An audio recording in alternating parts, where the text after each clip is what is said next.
Today on Animal Fact Files, we're talking about scorpions. You can subscribe to this channel to learn about many kinds of animals. Scorpions are arachnids from the order Scorpiones, and they've barely changed since they were first around more than 400 million years ago. You know, except for the whole not being 3+ feet long anymore. Yikes.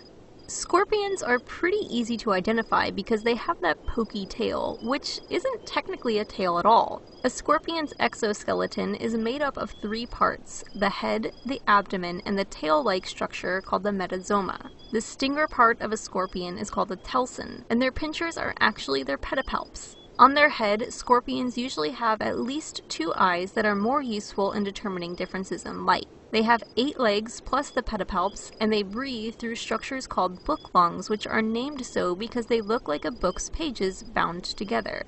And it has nothing to do with scorpions being bookworms, though I'm pretty sure they would happily eat a bookworm. Scorpions eat by pulling apart their food using their chelicerae and slopping digestive juices all over their meal to turn it into a liquid. The scorpion then sucks up the liquid and leaves behind any hard bits. It can take a scorpion hours to eat, but some species can go a full 12 months without eating again if the need were to arise, though for the most part they eat every few weeks. They eat other arthropods, including other scorpions, and can also consume small mammals and reptiles. Scorpions are nocturnal, but not many species actually go out and hunt their food, as many are sit-and-wait predators. Their bite has no venom, but their stinger can. Their stinger is dual-purposed for catching food and to aid in protection. Scorpions are eaten by other arthropods: foxes, frogs, snakes, owls, rodents, and other animals including meerkats. Meerkats are actually immune to their venom, so those foraging scenes in Meerkat Manor kind of seem way less intense now.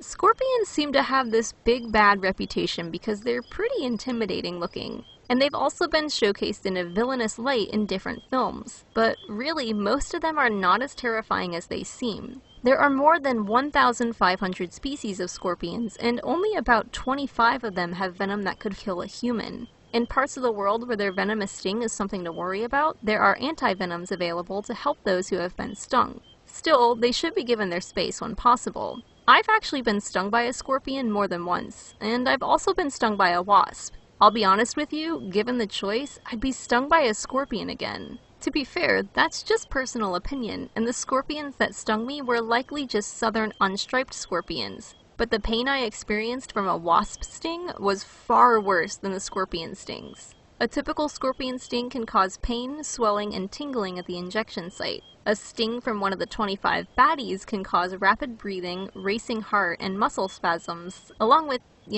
death and stuff if you don't go to a hospital. Scorpions live on every continent except Antarctica. Surprise, surprise. And they inhabit just about every terrestrial environment with the exception of really, really cold places. They tend to take up residence in burrows they either create or find, and they're relatively solitary. Though some species have been found in large groups, and even emperor scorpions have been seen to maintain family bonds. Family bonds are somewhat unique among arthropods, but in the case of scorpions, it kind of makes sense. Scorpions are usually sexually mature around 1 to 2 years of age, and they'll perform a mating dance, usually in late spring to early fall, in which the male grasps the female's pinchers and they twirl around until he finds an appropriate spot to lay his spermatophore. The female will take up his spermatophore and he'll leave her alone to ensure he doesn't become her dinner. The female will be pregnant anywhere from 2 to 18 months, at which time she will give birth to anywhere from 1 to over 100 live scorpion babies.